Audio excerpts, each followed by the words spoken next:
Welcome back दोस्तों। इस video के अंदर हम टू डायमेंशन अरे जो है उसको देखेंगे कि उसको हम कैसे बना सकते हैं और उसमें डेटा हम कैसे स्टोर कर सकते हैं।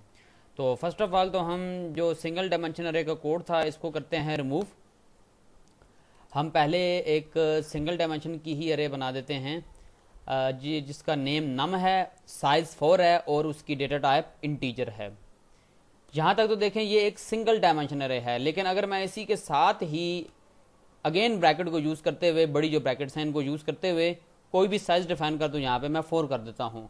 तो यहाँ पे मैंने क्या किया कि मैंने एक टू डायमेंशन अरे को यहाँ पे डिक्लेयर कर दिया है, इनिशियलाइज नहीं किया। अभी हमने इसमें वैल्यू नहीं स्टोर की, कोई ना कोई इसमें कोई गार्बेज वैल्यू पड़ी होंगी। अब टोटल कितनी वैल्यू इस अरे के अंदर स्टोर हो सकती हैं, तो वो 16 वैल्यू हैं। क्योंकि अगर आपको पता करना हो कि एक डबल डायमेंशन जो अरे है, टू डी अरे जो है, उसमें कितनी वैल्यू स्टोर हो सकती हैं, तो आपने रोज और कॉलम को आपस में मल्टीप्लाई करा देना है। तो जो उसका आंसर आएगा वो आपके पास टोटल बॉक्सेस होंगे जिनके अंदर आप डेटा को स्टोर करवा सकते हैं। तो यहाँ पे 16 हमारे पास इंडेक्सेस हैं जिन पे हम प्लेसेस हैं जिन पे हम वैल्यूज को, इंटीजर वैल्यू को स्टोर करवा सकते हैं। तो अभी मैं आपको बताता हूँ कि आपने किस तरीके से वैल्यूज स्पेसिफिक जो पोजीशन है उसको कैसे आपने लिखना है और उसमें कैसे डेटा को स्टोर करवाना है। तो आपने लिखना है नम, पहले हम साथ में लिख देते हैं यहाँ पे ऊपर कमेंट में फर्स्ट रो। पहले हम फर्स्ट रो को डिफाइन यहाँ पे करेंगे, उसको इनिशियलाइज करेंगे, यानी मेरे कहने का मतलब यह है कि उसमें डेटा स्टोर करेंगे। नम फर्स्ट रो फर्स्ट कॉलम, इसमें हम स्टोर करवाते हैं 10। Again num first row second column, इसमें हम 20 स्टोर करवा देते हैं। उसी के बाद हमारे पास आ जाता है नम फर्स्ट रो थर्ड कॉलम, इसमें हम 30 स्टोर कर देते हैं। और नम फर्स्ट रो फोर्थ कॉलम, इसमें हम 40 स्टोर करवा देते हैं। तो इस तरह हमने यहाँ पे, मैं कमेंट सेक्शन में इसको मेंशन करता हूँ कि हमारे पास ये वैल्यू कैसे स्टोर हुई हैं। तो 10, 20, 30 और 40 ये एक लाइन में वैल्यू स्टोर हो चुकी है। मैंने आपको बताया है ना कि हमारे पास 4 रोज हैं और 4 कॉलम हैं। तो हमने जस्ट पहली रो में जो हमारे कॉलम थे उनको हमने डेटा दिया है, यानी उनको हमने वैल्यूज स्टोर करवाने के लिए इन बॉक्सेस को दे दिए हैं। तो उसके बाद हम करते हैं जी नेक्स्ट जो हमारी रो है उस पर आते हैं। सेकंड जो रो है, सेकंड रो को बनाने के लिए हम क्या करते हैं, ये ऊपर वाला डेटा ही हम कॉपी कर लेते हैं ताकि हम अपने टाइम को सेव कर सकें। इसको आप कंट्रोल सी कर लें, कंट्रोल सी करके कंट्रोल वी कर दें।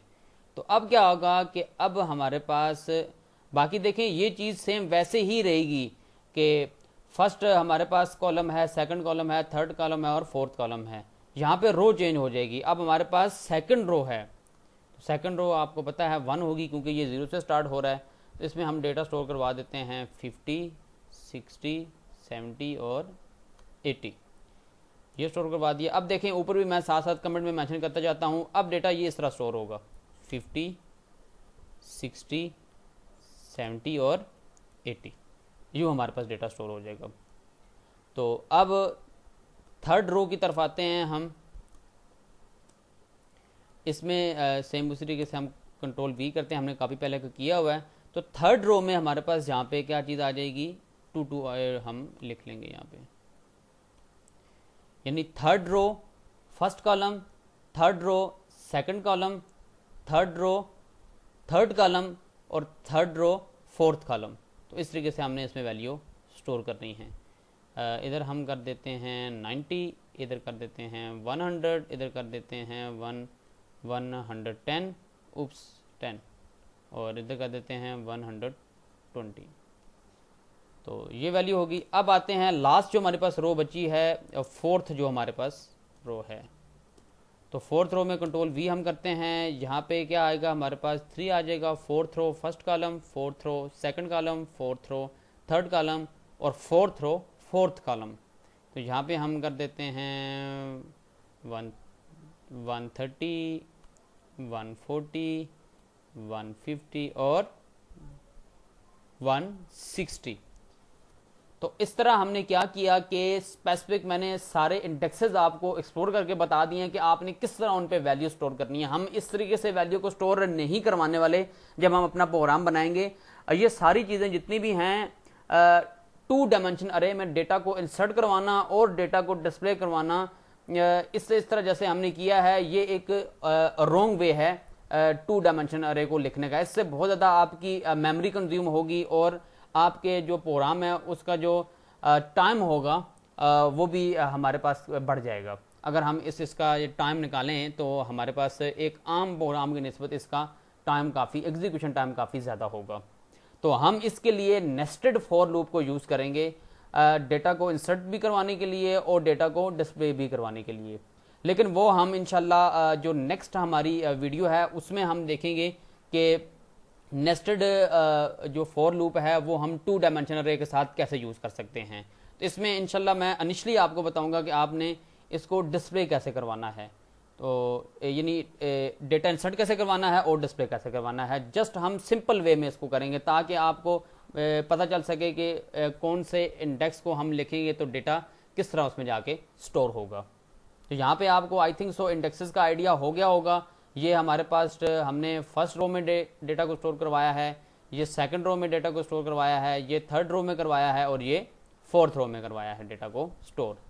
अब सी आउट की बारी आती है, तो सी आउट भी सेम ऐसे ही होगा जैसे हमने डेटा को जैसे हमने इंडेक्सेस लिख के इसमें डेटा को स्टोर करवाया था। तो हम सी आउट लिखते हैं, सी आउट लिख के हम ऐसा करते हैं कि सबसे लास्ट वाला जो इंडेक्स है हम उसको डिस्प्ले करवा लेते हैं, पहले बारी बारी सारों को करवाते हैं फिर।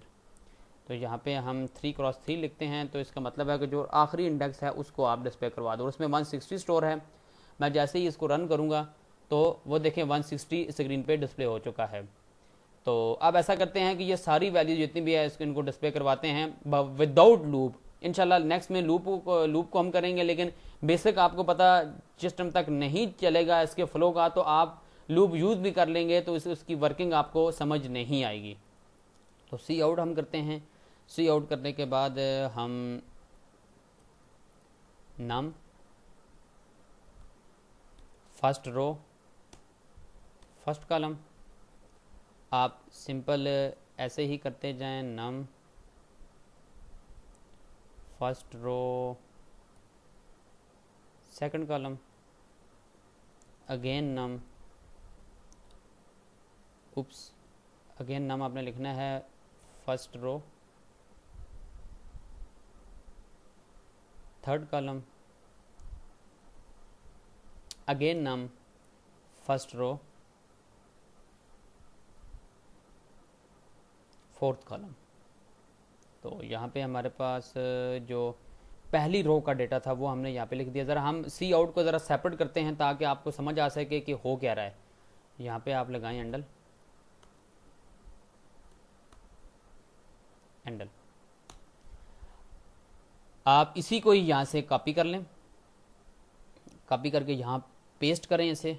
पहले एक ज़रा हम रो का डेटा डिस्प्ले करवा के चेक कर लेते हैं कि वो हमारे पास आउटपुट पे किस तरह आ रहा है।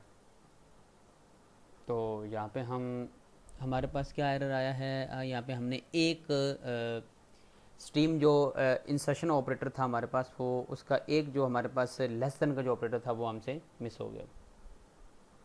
तो ये देखें, ये हमारे पास ये बिल्कुल एक साथ आ चुका है। तो देखें इसके लिए क्या चीज़ है कि आप क्या कर सकते हैं कि स्पेस आप कभी चाहते हैं कि साथ में थोड़ी थोड़ी स्पेस भी आए, तो आप टैब की भी कमांड यूज़ कर सकते हैं। टैब में देखते हैं कि वो कितनी कीज़ आगे लेके जाता है। तो टैब के लिए आप सिंपली \t कर दें, तो वो टैब जितनी स्पेस जितनी भी हैं 8 या 9 हर एक जो भी कंपाइलर होता है उसके अगेंस्ट वो डिफाइन होती हैं। तो उसके लिहाज से एक टैब की जो स्पेस होगी वो यहाँ पे इसको लगा देगा। उसके बाद हम नेक्स्ट में भी ऐसे ही करते हैं, \t करते हैं। उसके बाद अगेन नेक्स्ट भी हम ऐसे ही करते हैं, \t करते हैं। \t मैं अगेन आपको बता रहा हूँ कि टैब के लिए यूज़ होती है कि टैब आप जैसे ही हम जैसे वर्ड यूज़ करते हैं, पावर पॉइंट यूज़ करते हैं, तो उसमें जब हम टैब प्रेस करते हैं तो 7-8 स्पेसेस एक एक साथ वो हमारा जो प्रोग्राम होता है वो ले लेता है। तो उसके बाद यहाँ पर एंडल ही ठीक है, हम इसको डिस्प्ले करवाते हैं। तो ये आप देख सकते हैं कि टैब में देखें उसने 7 से 8 स्पेसेस, अब मुझे कंफर्म नहीं है कि इसका प्रॉपर साइज़ क्या होता है, आप इसको चेक कर सकते हैं जाके नेट से कि div C++ के अंदर टैब अगर प्रेस किया जाए तो वो कितनी स्पेसेस को अज्यूम, यानी कितनी स्पेसेस हमारे प्रोग्राम के अंदर इंक्लूड करेगा। तो वैसे तो 8 स्पेसेस होती हैं, ये भी कंपाइलर टू कंपाइलर चीज़ वेरी करेगी आपकी। तो हमने यूं कर लिया। अब हम क्या करते हैं कि हम इसी को पूरे को कॉपी करते हैं, यहाँ से कॉपी करने के बाद नीचे पेस्ट करते हैं। बाकी हमारा प्रोग्राम पूरा वैसे ही रहेगा, जस्ट हमने क्या करना है कि यहाँ पे रो चेंज कर देनी है, यहाँ पे 1 1 कर देना है हमने, यहाँ पर भी 1 हो जाएगा और यहाँ पर भी 1 हो जाएगा और यहाँ पर भी 1 हो जाएगा। सेम जो हमारे पास यहाँ पे मैं साथ में यहाँ अगेन कमेंट कर देता हूँ, फर्स्ट रो, ये फर्स्ट रो है हमारे पास। उसके बाद ये है हमारे पास सेकंड रो और उसके बाद ये है हमारे पास थर्ड रो और लास्ट पे आती है हमारे पास फोर्थ रो। तो यहाँ पे हमने यहाँ पे हमारे पास चेंज करना बाकी है, यहाँ पे हमने 2 करना है, 2 यानी हमारे पास थर्ड ये हमारे पास रो है। और अब आगे आ जाती है हमारे पास फोर्थ रो। तो fourth row first column, fourth row second column, fourth row third column और फोर्थ रो फोर्थ कॉलम। तो ये चीज़ हमारे पास यहाँ पे आ चुकी। अब हम कंट्रोल S करते हैं और इसको ज़रा डिस्प्ले करवाते हैं। यहाँ पे क्या रहा हमारा, सॉरी हमने एक ब्रैकेट यहाँ से मिस कर दी। तो अब हम चला के चेक करते हैं इस कोड को। तो ये आप देख सकते हैं कि जिस तरीके से देखें हमने डेटा इंसर्ट किया था, मैं यहाँ पर भी आपको ज़रा कमेंट करके बता दूँ कि यहाँ पे हमारे पास 90 था, यहाँ पे हमारे पास 100 था, यहाँ पे 110 था और यहाँ पे 120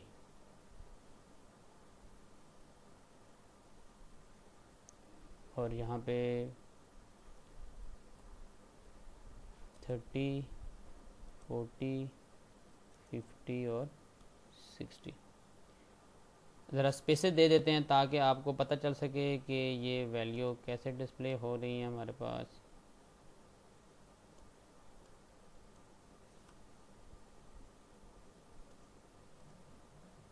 तो यहाँ से आपको आइडिया हो जाएगा। अब जैसे ही मैं इसको डिस्प्ले करता हूँ, ये फर्स्ट रो का डेटा है, ये सेकंड का, ये थर्ड का और ये फोर्थ का। तो ये आप देख सकते हैं हमारे पास ये जो डेटा अभी हमारे पास आया है, देखें सेम वैसे ही आया है जैसे मैंने कमेंट सेक्शन के अंदर आपको बताया था कि पहले फर्स्ट रो हमारे पास डिस्प्ले हो रही है, फिर सेकंड रो डिस्प्ले हो रही है सेम वैसे ही, फिर उसके बाद थर्ड रो आ रही है और फिर उसके बाद फोर्थ रो आ रही है। तो इस तरीके से आप डिफरेंट किस्म की मैट्रिक्स को आप डिस्प्ले करवा सकते हैं। हम इंशाल्लाह जो बबल सॉर्ट है उसको इंशाल्लाह ताला अजीज़ यूज़ आगे करेंगे। उसमें भी मैं आपको बताऊंगा कि बबल सॉर्ट मैंने पहले बताया था, इंशाल्लाह आगे वो बस थोड़ा सा हमारे पास और कोड रहता है समझने के लिए। इंशाल्लाह वो हम कर रहे हैं, जब हम कर लेंगे उसको तो उसके बाद फिर हम इंशाल्लाह बबल सॉर्ट की एक प्रॉब्लम है बड़ी कॉमन सी, नंबर को सॉर्ट करने के लिए हम उसको यूज़ करते हैं। और बहुत सारी प्रॉब्लम्स हैं लेकिन जो कॉमन चीज़ें हैं इंशाल्लाह हम पहले उन पर फोकस करेंगे। तो यहाँ पे जो 2 डायमेंशन अरे थी उसके लिहाज से सारी चीज़ें यहाँ पे कवर हो चुकी हैं। मैं अगेन इसको ब्रीफली ज़रा एक्सप्लेन कर देता हूँ कि पहले आपने क्या करना है कि पहले इसको आपने बनाना है। यहाँ पे आप कोई भी वैल्यू इंटर कर सकते हैं, आप यहाँ पे 16 भी कर सकते हैं। अब देखें इसका क्या मतलब है, इसका मतलब ये है कि हमारे पास 4 हमारे पास ये 2 डायमेंशन अरे है जिसमें या इसको ऐसा करें कि इसको 10 कर दें, 10 करते हैं। अब ज़रा इजी वे में आप समझ पाएंगे इसको। अब देखें 4 रो हैं और हर रो में 10 कॉलम्स हैं। तो फिर अब हमें ये देखें, ये हमें 10 तक लेके जाना पड़ेगा आगे, ठीक है। अब इसमें देखें 10 दफ़ा हमें वैल्यू ऐड करवानी पड़ेगी, 0 से लेके 9 तक हमें जाना पड़ेगा। और ये कहाँ तक चलेगा, ये इसी तरीके से 0 0 में ही रहेगा। तो आप इस तरह फिर डिफरेंट किस्म की प्रैक्टिस जो है इसके ऊपर कर सकते हैं।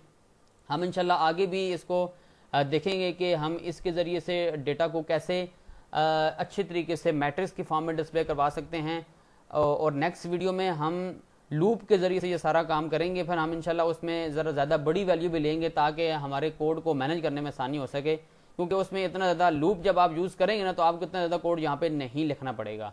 क्योंकि ये देखें यहीं पे, ये देखें लॉजिकल सीक्वेंस हमारे पास बन रहा है, यहाँ पे देखें 0 0 आ रहा है, यहाँ पे हमारे पास 1 2 3 1 2 3 1 2 3, ये देखें एक लॉजिकल सीक्वेंस चला आ रहा है। तो नेस्टेड लूप बहुत ही ईजी वे में हम इसके ऊपर परफॉर्म कर सकते हैं। और जो 2 डायमेंशन अरे होती है उसमें यूज ही नेस्टेड लूप की जाती है। तो मिलते हैं अपनी नेक्स्ट वीडियो में, जिसमें मैं मजीद एग्जांपल 2 डायमेंशन अरे पे आपको करवाऊंगा। और हम इस तरीके से ये लाइन बाय लाइन हम चीज़ों को डिस्प्ले नहीं करवाने वाले, हम जस्ट एक कमांड सी आउट की यूज़ करेंगे और यानी नेस्टेड लूप को यूज़ करते हुए, और डेटा हमारा डिस्प्ले हो जाएगा। तो मिलते हैं अपनी नेक्स्ट वीडियो में।